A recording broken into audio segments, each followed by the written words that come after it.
नमस्कार प्रिय दर्शकों, मैं यशराज तिवारी आप सभी का बहुत बहुत स्वागत करता हूं प्रोफेशनल एस्ट्रोलॉजी पर।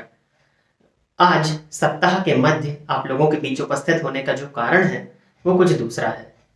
और आज का जो हमारा विषय होने वाला है वो एक ज्योतिषी विषय तो नहीं है, या कह लीजिए कि ज्योतिष के थ्रू ही वो विषय दिमाग में आया, परंतु ज्योतिषी विषय ना हो करके एक वैचारिक विषय है जिस पर हम सभी को विचार करना चाहिए। और स्पेशली ये जो कार्यक्रम है वो इस चैनल के जो यंगस्टर्स हैं या जो टीनेजर्स लोग हैं उनके लिए ये कार्यक्रम पूर्ण रूप से समर्पित है। हाल फिलहाल में अगर देखें तो पिछले 15 से 20 दिनों में मेरे पास में 8 से 10 जन्म कुंडलियां कुछ इस तरह की आई। उसमें कुछ पुरुष भी थे और कुछ स्त्रियां भी थीं, जिनका एज गैप जो था वो लगभग 18 साल से लेकर के 2003-4 का जन्म 18 साल से लेकर के 25, 26, 24 साल तक की उम्र के लोग इस समय पर आए, जिसमें मैंने बताया कि लड़के भी थे और लड़कियां भी थीं। और आज के इस परिवेश में मुझे लगता है कि लोग इस उम्र में इस समय पर करियर से ज्यादा अपने रिलेशनशिप्स इत्यादि को लेकर के परेशान रहते हैं। कारण भी है, हर किसी की कुछ इमोशनल नीड्स होती हैं जो कि एक लव रिलेशनशिप इस एज में डेवलप हो जाता है, तो वो सभी चीजें ठीक है। परंतु एक आप रिलेशनशिप स्वयं से आते हैं। होता है कई बार जब दो लोग मिलते हैं तो कंपैटिबल नहीं होते, और आपकी जन्म कुंडली के बहुत से योग भी होते हैं जो कि प्रकृति के द्वारा निर्धारित हैं, जिसकी वजह से आपका ब्रेकअप हो जाता है या आप दो पार्टनर्स जो हैं वो अलग अलग हो जाते हैं। ये कारण बनते हैं। कई बार म्यूचुअल होता है, तो कई बार एक व्यक्ति दूसरे व्यक्ति को छोड़ देता है और चीटिंग के मामले भी सामने आ जाते हैं। परंतु ब्रेकअप होने के बाद में मैं ये नहीं कहता कि सिर्फ पुरुष और स्त्रियां दोनों एक चीज चाहती हैं, वह रिवेंज, बदला लेना। ब्रेकअप हो गया और उसके बाद में उनकी चाहत है कि अपने पार्टनर से, उनका जो एक्स पार्टनर है उनसे उनको बदला लेना, जिनके साथ वो अभी तक रिलेशनशिप में थे। कुछ लोग 6 महीने के रिलेशनशिप के बाद बदला लेने की सोचते हैं, तो कुछ 5 साल 6 साल के रिलेशनशिप के बाद भी बदला लेने की सोचते हैं।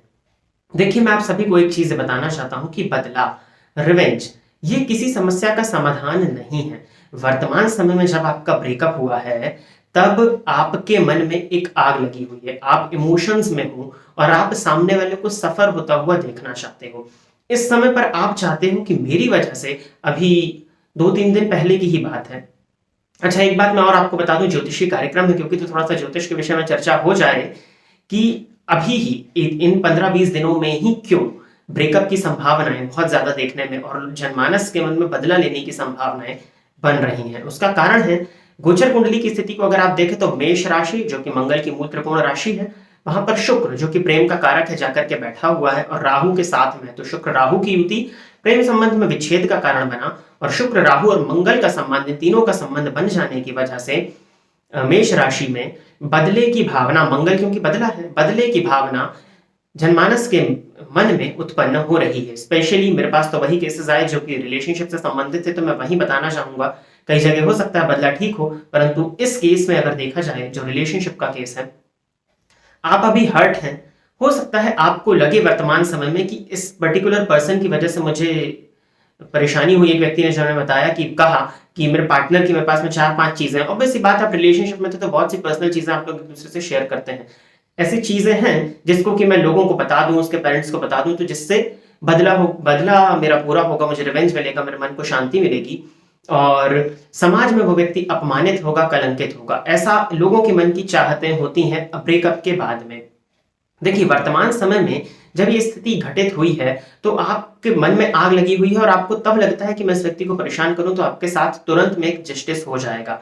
परंतु यकीन मानिए, अगर आप ऐसा कुछ कर भी देते हैं, आपके पास में सभी राइट, सभी पावर्स हैं आपके पास में। राइट्स की तो बात यहां नहीं करनी चाहिए, सभी पावर्स हैं आपके पास में, सभी क्लूज हैं आपके पास में। आप सामने वाले व्यक्ति को बदनाम और अपमानित कर भी देते हैं तो आपको लगेगा उस वर्तमान समय में कि आपके साथ जस्टिस हुआ है, परंतु कोई ऐसा निर्णय आपके द्वारा ना हो जाए जिसका रिग्रेट आपको बाद में हो। कई बार ऐसा देखने में आया है, कोई ऐसा एक्शन व्यक्ति ले लेता है जिसका वो रिवर्सल नहीं कर सकता। आपने जब बदला लेने, रिवेंज लेने के क्रम में आप आगे बढ़ गए हैं तो वहां पर रिवर्सल की व्यवस्था नहीं होती। आप रिपीट लौट करके वापस उस स्टेज पर नहीं आ सकते। वर्तमान में जहां पर आप हैं, बदला लेने की इच्छा होती है, मानता हूं मैं, और हो सकता है कि आप बहुत हर्ट हो उस समय पर, संभावनाएं इस बात की भी हैं कि आपका ब्रेकअप हुआ है तो आप बहुत ज्यादा हर्ट हो। सामने वाला भी तो हो सकता है हर्ट हो, क्योंकि जितना टाइम आपने रिलेशनशिप में स्पेंड किया सामने वाले ने भी तो उतना ही किया होगा। हो सकता है एफर्ट्स कम ज्यादा हो, आपकी तरफ से एफर्ट ज्यादा हो तो आपको लग रहा है, बट सामने वाले के भी तो कुछ एफर्ट्स रहे होंगे। तो कुछ भी ऐसा ना करें जिससे आगे चल करके आपको रिग्रेट हो। और एक बात और, आप भगवान को तो मानते हैं ना, अगर आप भगवान को मानते होंगे तो आप इस तरह की चीज करने के पीछे कभी नहीं जाएंगे। और ऑब्वियस सी बात है कि जिनके लिए मैं वीडियो बना रहा हूं या जिस तरह के लोग मैं जानता हूं, और भी लोग ऐसे होंगे। ये तो वह थे जिन्होंने जन्म कुंडली दिखवा करके इस विषय में मुझसे सलाह मशवरा किया, परंतु इस चैनल के और भी सब्सक्राइबर्स जैसे यंगस्टर्स होंगे जिनके साथ ये स्थिति बनी होगी, क्योंकि गोचर कुंडली की ये स्थिति है। आप भगवान को तो मानते हैं ना, आप मानते होंगे क्योंकि आप ज्योतिष के कार्यक्रम देख रहे हैं, और ज्योतिषीय उपाय भी जो आपने देखा मेरे द्वारा है वो पूजा पाठ से संबंधित है, तो आप मानते होंगे। अगर आप भगवान में मानते हैं तो आपके मन में ये चीज नहीं आनी चाहिए। अगर आ भी रही है तो वर्तमान समय में आप बहुत हर्ट हैं, इस वजह से आ रही है। लॉ ऑफ कर्मा का नाम आपने सुना है। अक्सर मैं श्लोक बोला करता हूं, अवश्यमेव भोक्तव्यम कृतम कर्म शुभाशुभम न भुक्तम क्षीयते कर्मा कल्प कोटि शतेरपि। करोड़ों कल्प बीत जाने के बाद में भी आपके द्वारा किए गए कर्मों का क्षय नहीं होता। हो सकता है कि अभी वर्तमान समय में आप हर्ट हुए हों, लेकिन हर्ट तो किसी ने किया है ना, किसी ने तो आपको आंसू रुलाया है ना। लॉ ऑफ कर्म में अगर आप विश्वास रखते हैं तो आप नहीं करना चाहेंगे ऐसा, क्योंकि अगर अभी आप रिवेंज लेते हैं, कुछ इस तरह की स्थिति करते हैं, तो वो लौट करके आपके पास तो आनी है, क्योंकि अवश्य में वो भुगतव्य भुगतना तो है ही। इस कल्प में करोड़ों कल्प बीत जाने के बाद भी कर्म का क्षय नहीं होता। तो कोई ऐसा कर्म ना करें जिससे आपको रिग्रेट हो, जिसको आप रिवर्स ना कर सके। बाकी रही बात आपके हर्ट होने की, तो आप हर्ट हुए हैं और लॉ ऑफ कर्मा है। अगर सामने वाले ने आपको हर्ट किया है तो यकीन मानिए, लिख कर रख लीजिए, 100% ये बात तय है कि सामने वाले ने अगर आपको हर्ट किया है तो लॉ ऑफ कर्मा आपका बदला लेगा। उनके साथ भी इस तरह की स्थिति होगी। तो जो आप रिवेंज लेना चाह रहे हैं वो भगवान पर, प्रकृति पर छोड़िए, और रिवेंज लेने का काम उनका है, ना कि आपका। एक बात और है, अगर आप अपने आप को बड़ा दिखाना चाहते हैं, या आप अपने आप को बड़ा समझते हैं, या आप अपने आप को एक जेंटल व्यक्ति, जेंटलमैन तो नहीं कहूंगा क्योंकि लड़कियां भी हैं, अपने आप को जेंटल दिखाना चाहते हैं, अपने आप को बड़ा दिखाना चाहते हैं, तो कई बार सह जाना भी बहुत जरूरी होता है। प्रकृति के करीब जाने में ये जो कष्ट हमको मिलते हैं, कारण क्या है इसका? आपको मजबूत बनाने के लिए कई बार सह जाना भी बहुत उचित होता है, प्रकृति से जुड़ने के लिए, प्रकृति के करीब, परमात्मा के करीब जाने के लिए। तो अगर आपको आज सहना भी पड़ रहा है तो सह लीजिए। यकीन मानिए, लॉ ऑफ कर्मा काम करता है। अगर आप एक्चुअली हर्ट हुए हैं किसी पर्सन की वजह से, तो आपको बदला इत्यादि लेने की कोई आवश्यकता नहीं है। अब बात आती है, ज्योतिष का कार्यक्रम है तो ये परेशानी। अच्छा, एक चीज और है, आप सोच रहे हैं कि आप रिवेंज लेंगे, आप बदला लेंगे उसी पर्सन से जिसके साथ आप रिलेशनशिप में पिछले समय से थे। मान लीजिए कि मैं उदाहरण दे देता हूं, आपने कीचड़ में पत्थर मारा, उसके छींटे आप पर भी आएंगे।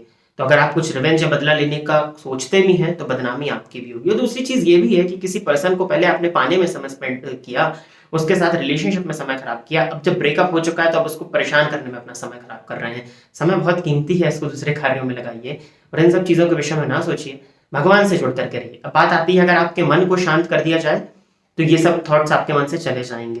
तो सबसे पहले तो इस स्थिति में देखने में आता है कि लोग समय से उठना बंद कर देते हैं, अपने जो दैनिक कृत्य है वो करना बंद कर देते हैं, काम छोड़ देते हैं। कभी ये मत करिए। स्नान आदि से निवृत्त होकर के सूर्य को जल दीजिए, शिव जी की आराधना करिए, शिवलिंग पर दुग्ध अर्पित करिए, पूर्णिमा की रात में चंद्रमा को दुग्ध से अर्घ दीजिए ताकि आपका मन शांत हो। थोड़ा सा मेडिटेशन या प्राणायाम जो भी आपको सूटेबल लगे उसको करिए, जिससे आपका मन शांत होगा और आप इस फेज से बहुत इजीली निकल पाएंगे। रिवेंज सोल्यूशन नहीं है, लॉ ऑफ कर्मा है, वो देख लेगा। प्रकृति का एक ही काम है, बैलेंस करना। अभी कोविड के समय में इतनी नदी सफाई के अभियान चल रहे थे, नदियों की सफाई नहीं हो पाई, परंतु जब प्रकृति को लगा कि हाँ, प्रकृति में नदियों में गंदगी है, लॉकडाउन लगा और नदियां अपने आप साफ हो गई। तो प्रकृति का एक ही काम है, बैलेंस करना। अगर आपके साथ कुछ गलत हुआ है तो उसको बैलेंस करने का काम प्रकृति पर छोड़िए और आप आगे बढ़िए।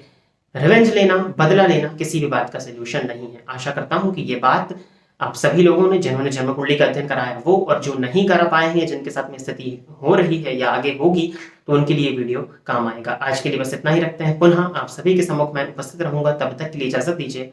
नमस्कार। फोन पर बात करके कुंडली दिखाने के लिए एवं ज्योतिष से संबंधित अन्य सर्विसेज के लिए आप स्क्रीन पर दिए गए नंबर पर कॉल या व्हाट्सएप करके पर्सनल अपॉइंटमेंट ले सकते हैं।